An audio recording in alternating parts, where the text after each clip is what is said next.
라고 하는 소명관 가운데 제가 이 자리에 섰습니다마는, 여러분 그래도 오늘 우리 가운데 주시는 하나님의 말씀 우리 같이 한번 나누기를 원할 때, 오늘 이사야서 7장 14절 말씀 보니까 예수님의 다른 이름이 있는데, 예수님의 또 다른 이름이 있는데 그 이름이 뭐냐? 바로 임마누엘이라고 하는 것입니다.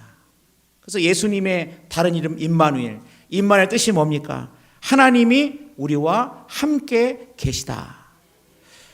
여러분, 성경을 왜 구약이라 그러고 신약이라 그러느냐? 그것은 바로 이 구약과 신약이라고 하는 이유는 하나님의 약속, 언약이 들어있기 때문에 그렇습니다. 그래서 구약에는 앞으로 예수 그리스도가 오실 것이다. 신약은 뭡니까? 이제 오신 예수님이 다시 오실 것이다 라고 하는 약속으로 가득 차 있다고 하는 것입니다. 그러므로 오늘 말씀 보니까 이사야 선지자는 예수님 오시기 전에 700년 전 선지자입니다. 그러니까 예수님 이 땅에 오심은 그냥 우연히 이 땅에 오신 것이 아니라 700년 전에 이미 이사야 선지자는 예언했고, 아니 그 이전에 창세기 3장에 보면은 아담과 하와가 범죄했을 때 이제 여자의 후손이라는 말씀을 통해 가지고 이미 죄로 말미암아 오염되고 변질되고 죽을 수밖에 없는 우리 영혼을 위해 가지고 이제 여자의 후손이 그리스도가 이 땅에 오실 것을 갖다가 하나님은 누누이 말씀하셨고, 그 약속을 따라서 예수님께서 오셨다고 하는 것입니다. 여러분, 그렇다고 한다면 하나님 너무 감사한 오늘 날입니다. 우리의 입장에서는 이렇게 복된 소식이 어디 있습니까?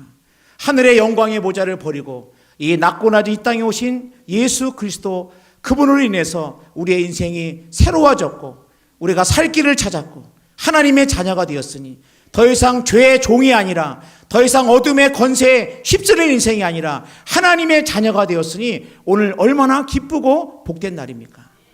여러분, 근데 가만히 생각해보면 하나님의 입장에서 생각을 해보면 사실은 이 날은 어떻게 보면은 우리를 위해서 희생하시고 포기하시고 낮아지신 하나님의 놀라운 사랑을 우리가 알 수 있다고 하는 것입니다. 하나님이 인간의 죄로 말미암아 예수님은 하나님이서도 불구하고 우리와 똑같은 고초를 겪으시고 또 우리와 똑같이 육신의 몸을 입으셨기 때문에 시간과 공간의 제한을 입으시고, 하나님이심에도 불구하고 예수님은 우리가 겪는 이 땅에서 사는, 죄는 없으시지만 이 땅에 사는 모든 것들을 갖다가 경험하실 때, 여러분 이것이야말로 바로 예수님의 우리에 대한 놀라운 사랑의 모습이라고 하는 것입니다. 그래서 가장 큰 사랑은 뭐냐? 어떻게 보면은 하나님께서 우리와 함께 하신다고 하는 이 사실, 임마누엘로 나와 함께 하시기 위해 가지고 그 하늘의 영광의 보좌를 버리시고 종의 형체를 가지시고 인간의 몸을 입고 우리와 함께 하시기 위해서 이 땅에 오셨다고 하는 이것이야말로 어떻게 보면 가장 큰 선물이고 가장 큰 축복이라고 하는 것입니다. 여러분, 그럴 때 여러분 가운데 목사님, 하나님 우리와 함께 계시다, 그게 좋기는 한데 저는 그거보다, 하나님이 함께 하시는 것보다 내가 이 땅을 살아갈 때 나에게 필요한 것들, 이 땅을 살아갈 때 내가 원하는 것들, 그런 거 주시면 더 내가 큰 선물로 여길 텐데 그런 거 말고 하나님이 함께 계시다, 이게 내 마음 가운데는 이것은 썩 그렇게 실감나지 않고, 그리고 하나님 함께 계시다고 하는 것이 무슨 의미가 있을까 이런 거 생각할지 몰라도 가장 큰 은혜가 뭐냐? 하나님이 함께 하신다는 게 뭡니까? 바로 우리의 삶 가운데 형통이라고 하는 것입니다. 인생의 형통은 뭡니까? 인생의 형통은 다른 것이 형통한 것이 아니라 하나님이 우리와 함께 하시는 것이 형통이라는 겁니다. 여러분, 요셉을 보세요. 요셉이 구덩이에도 들어가고 형에게 이제 팔려가지고, 형이 팔아가지고 애굽에 뭡니까? 종으로 팔려가고, 우리가 볼 때는 얼마나 기구하고 얼마나 슬프고 얼마나 참 한 요셉의 입장에서 볼 때 그것만큼 자신의 인생을 돌아볼 때 가슴 아픈 그러한 인생이 어디 있겠습니까? 그 놀랍게도 창세기 39장 2절 말씀 보면 이런 말씀이 있습니다. 여호와께서 요셉과 함께 하심으로 그가 형통한 자가 되어 그의 주인 애굽 사람의 집에 있으니, 여호와께서 요셉과 함께 하실 때 어떤 자가 되었다고요? 형통한 자가 되었다고 말씀하고 있다고 하는 것입니다. 여러분, 우리가 형통한 삶을 우리가 기도한다 그러면 다른 것이 아닙니다. 바로 하나님이 나와 함께 하신다고 한다면 그 상황이 어떤 상황이든지 간에 그것이 바로 형통한 삶이라고 하는 것입니다. 그래서 하나님이 함께 하시는 삶이 가장 복된 삶이라고 하는 것입니다.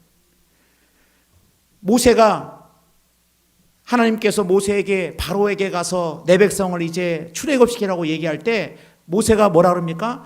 저 못 갑니다. 내가 40년 전에 내가 젊을 때 한번 내 민족을 위해서 한번 일 한번 했다가 그 모든 고초를 통해 가지고 이제 광야 40년 지냈는데 내가 다시 하나님 가라 그러면 나 못 갑니다.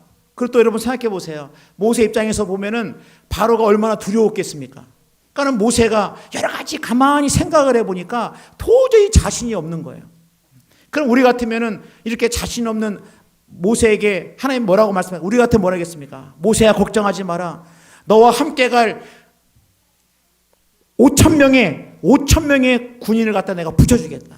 내가 너에게 탱크도 한 20대 주고 F-16 전투기도 주고 뒤에서 막 화력을 집중해가지고 너와 함께 쫙 갈 거니까 너 걱정하지 말고 쫄지 마라. 그럴 것 같은데 하나님께서 모세에게 뭐라 말씀하십니까? 출애굽기 3장 11절입니다. 모세가 하나님께 아뢰되 내가 누구에게 바로에게 가며 이스라엘 자손을 애굽에서 인도하여 내리까? 하나님이 이르시되 내가 반드시 너와 함께 있으리라. 내가 그 백성을 애굽에서 인도하여 낸 후에 너희가 이 산에서 하나님을 섬기리니 이것이 내가 너를 보낸 증거니라. 모세 뭐라는 겁니까? 모세야 걱정하지 마라.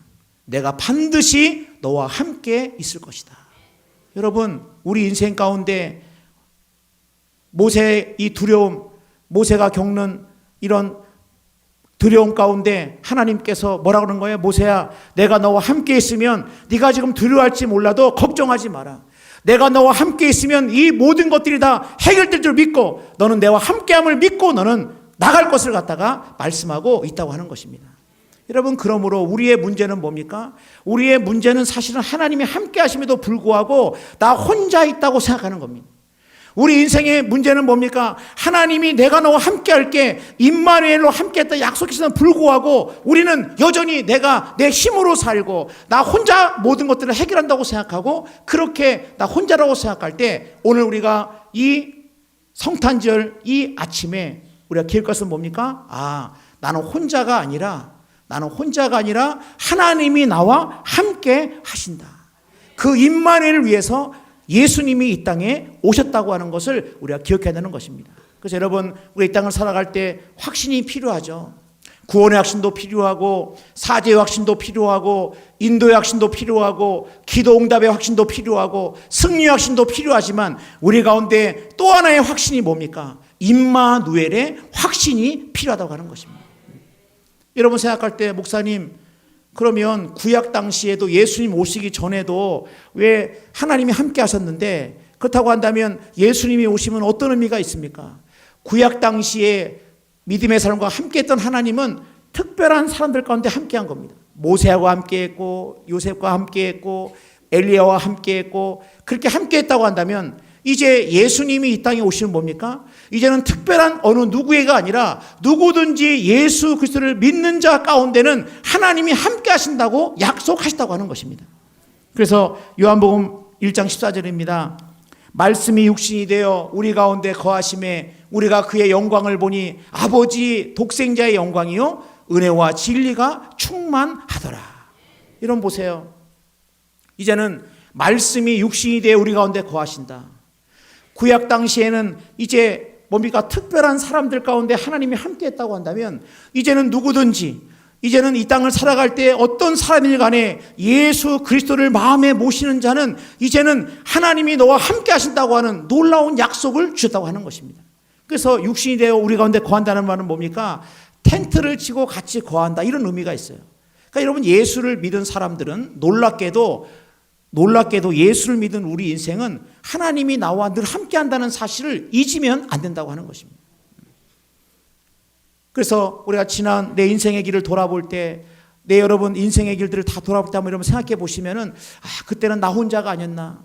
정말 내가 때로는 눈물의 자리, 때로는 어려운 어떤 순간들, 어떤 고통의 시간들 가만히 생각해 보면은 나 혼자 그 모든 것들을 겪었다고 생각한다고 한다면, 여러분 오늘 우리가 내가 예수를 믿고 이 땅을 살아간다고 할 때 그때도 역시 내가 혼자가 아니라 임마누엘 되신 하나님께서 나와 함께 하셨기 때문에 넘어진 나를 일으켜 세워주시고, 눈물 가운데 어쩔 바 모르는 나를 갖다가 눈물을 닦아주시고 나를 위로해 주시고, 어떤 길을 가야 될지 모르고 방황하던 내 인생 가운데 다시 한번 나에게 손을 들어서 나를 갖다가 붙들어 주시고, 도저히 인생 가운데 소망을 잃어버리고 밤에 누워도 잠이 오지 않고 먹어도 먹는 것 같지 않고 어떻게 살아야 될까 여러 가지 많은 역경과 고난의 시간, 그 시간 할지라도 사실은 나 혼자 그때 나 혼자 했던 것이 아니라 하나님께서 나를 함께 하셨고 나를 붙드셨고 여기까지 하나님이 인도해 주셨다고 하는 것입니다. 그러면 여러분 우리가 혼자가 아니라는 것입니다. 여러분 우리는 혼자라고 생각하면은 오늘 이 말씀을 통해서 오늘 하나님께서 너희들은 혼자가 아니라 이제는 내가 너와 함께한다. 과거에는 성전에만 하나님이 함께했다고 한다면, 어느 특정한 지역만 함께했다고 한다면, 이제는 나와 함께 하시는 하나님이 계시기 때문에 우리는 어느 곳에든 가지, 골방에 있든지 산에 있든지 길을 걸어갈 든지 집에 있든지 일터에 있든지 언제 어디든지 임마누엘 되시는 하나님이 나와 함께 하신다고 하는 것을 우리가 기억해야 한다는 것입니다. 여러분 이것처럼 든든한 게 어디 있습니까? 사람들은 내가 아는 좀 힘 있는 사람, 그 사람만 알아도 같이 사진 찍으려고 하고 명함에 나 누구 안다 얘기하고 마치 그 누군가를 아는 것이 굉장히 힘 있는 것처럼 생각한다고 한다면, 여러분 그런 것들은 다 그 사람을 의지하는 것은 흔들리는 울타리 같다고 성경은 말씀하고 있는데, 그렇다고 한다면 하나님이 나와 함께한다. 우리 옆 사람 축복하겠습니다. 쫄지 맙시다. 여러분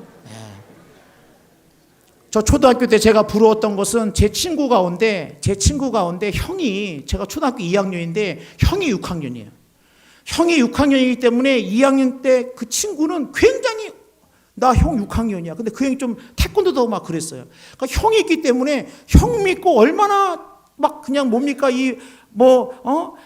껄렁껄렁 다니기도 하고, 야 너 알지 우리 형 누군지 알지 막 하면서 형 막 아는 체하고 막 운동장 가가지고 그거 그 형 있다는 거, 6학년 형 있다는 것만 가지고도 얼마나 얘가 막 이렇게, 저는 그래서 내가 형이 없는 거에 대해서 굉장히 그때 나도 참 저 친구 같은 형이 있었으면 좋겠다 그런 생각했던 적이 있습니다. 여러분 그러나 여러분 우리 인생 가운데 나와 함께 하시는 하나님, 나와 지금 동행하시는 하나님, 야곱이 그 구덩이 속에서도, 요셉이 그 구덩이 속에서도, 그 애굽의 종살이 속에서도 이 요셉이 이 모든 것들을 이길 수 있었던 것은 뭐 때문에 그런 겁니까? 바로 하나님께서 함께 했기 때문에 그 모든 역경과 어려움을 이겨내고 그 모든 것들 가운데, 그 요셉의 삶 가운데 그 놀라운 간증이 있었다고 하는 것입니다. 그러므로 오늘 우리 안에 과연 나와 주님이 함께 하시거늘 내가 그것을 알지 못한 채 혹시라도 지금 나 혼자 내가 힘겹게 살아가고 있다, 주님이 나와 함께 하심에도 불구하고 지금 나는 뭔가 내가 어려운 내 문제를 갖다가 나 혼자 씨름하고 있다고 한다면, 다시 한번 여러분 이 땅에 오신 예수 그리스도를 묵상하고 주님이 나와 함께 하심을 고백하고